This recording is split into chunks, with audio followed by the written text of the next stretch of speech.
Oh, people, wake the kids up and call off from work because you are going to want to check out these two new properties we have today. So much so, people, so much so that I'm going to skip all of the, no doubt, fascinating stories that I was going to recount about my 2-week hiatus and instead get right into this week's new properties. So, over the years, we have sold a handful of properties in this region. We've always had really good feedback from our buyers about it. We occasionally get emails asking us when we'll have more. And this week, finally, people, we return with not one, but two new lots I think you guys are really going to like. So, both of these are located in the San Pedro Estates, or, if you prefer, San Pedro Estates, whatever, tomato. Point being, they're both in a quaint forested community in Sandoval County. Where specifically, you ask? Well, let's go to the map, people. So, pictured here, we have Sandoval County. Of course, we've got the population center of the state, Albuquerque, located just south of the county down here, and Rio Rancho, another major metro area, right here. And about an hour north of that, in the northern part of the county, right outside the town of, yes, this is actually how they pronounce it, Regina, New Mexico, we have the San Pedro Estate subdivision located right here and straddling both sides of State Road 96. Now, of course, we've had a lot of luck selling land out here in the past. Our buyers really like these properties because they are in this beautiful and secluded forested region you see here. Not only ideal for seasonal properties and hunting properties, but also weekend getaways, because they are so close to the two aforementioned towns, two really of the biggest population centers in the state. So there's a lot of people looking to get out of the city on their weekends. This is the kind of place they like to own property.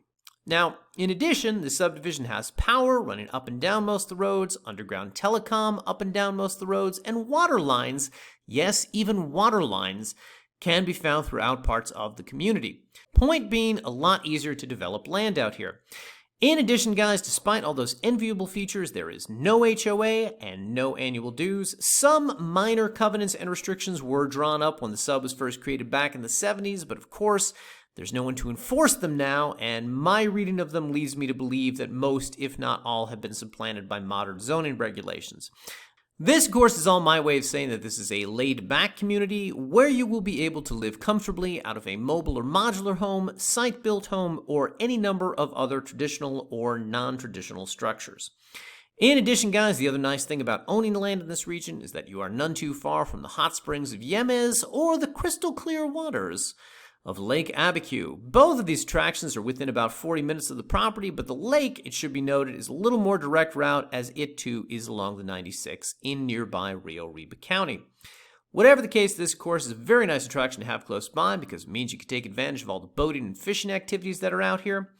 In addition, the area around Abiquiu has a number of great attractions, from fishing along the Rio Chama to hiking through the canyons of Plaza Blanca, as well as the Georgia O'Keeffe Museum for a little extra culture.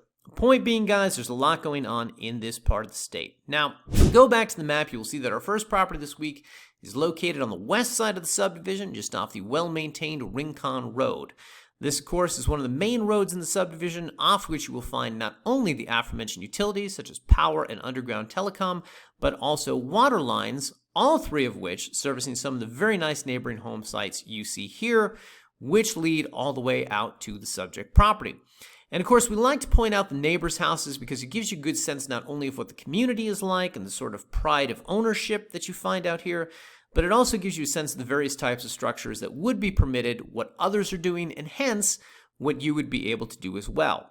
Now, one of the best ways to demonstrate what's so great about this first piece of land is to bring up the parcel map and show it to you this way. So, the first thing that jumps out at us is that this is a cul-de-sac lot. It's at the end of Rincon Road, which of course guarantees more privacy.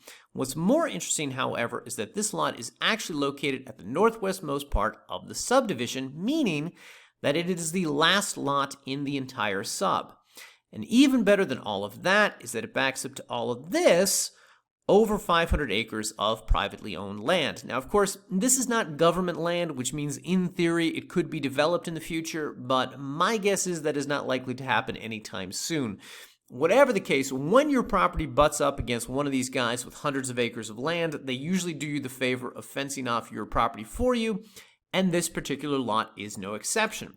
In fact, the entire northern boundary of this property has fencing, as you'll see here, and there are also boundary markers in place, which you'll see here, which of course will save you the expense of a costly survey. Now, even if all that weren't the case, if we go to the drone overlays here, you will see exactly what the land that surrounds this property looks like and exactly how beautiful this is.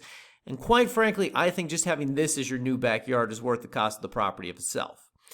Now, additionally, guys, it's worth noting that being as it is located at the end of the sub, that means it is also situated at a slightly higher elevation than the rest of the parcels around it, which means you'll have some nice views of the surrounding mesas. And if you build up high enough, you'll probably also have some nice views of the surrounding valley as well.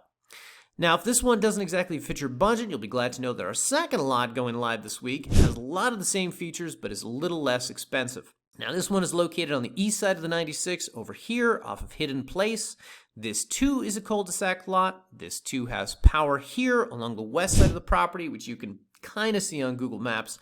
And underground utilities run the length of nearby Lookout Drive, which likely means it's not too difficult to get them servicing whatever you build on this lot. Now, I'm not as confident about water service on this particular property. This may still require a well. Fortunately, this parcel is over the 3/4 acre threshold, which means you will be able to easily get permitted for that, along with a traditional septic system. Or, of course, as always, guys, you could build nothing on the land and just use these as good recreational properties for the occasional camping and hunting trip. In closing, people, the San Pedro Estate is a really nice community in a part of the state that I feel does not get as much attention as it should. That said, those who are in the know do love to buy out here, and these properties never last long. So I would encourage you guys, if you are interested, check these out sooner rather than later. So before we go, people, it bears mentioning that, as per the usual, we've got some new properties debuting in Tres Piedras this week, all of them 1/4 acre lots, all priced at our standard $900. I, however, will let you guys review those on your own time, either by viewing the weekly email blast or checking out the links underneath this video, which should be working this week. Fingers crossed. With all that said, going live on the website next week, a real head-scratcher, people. We've got 3 properties photographed in 3 different places, and we don't officially own any of them yet.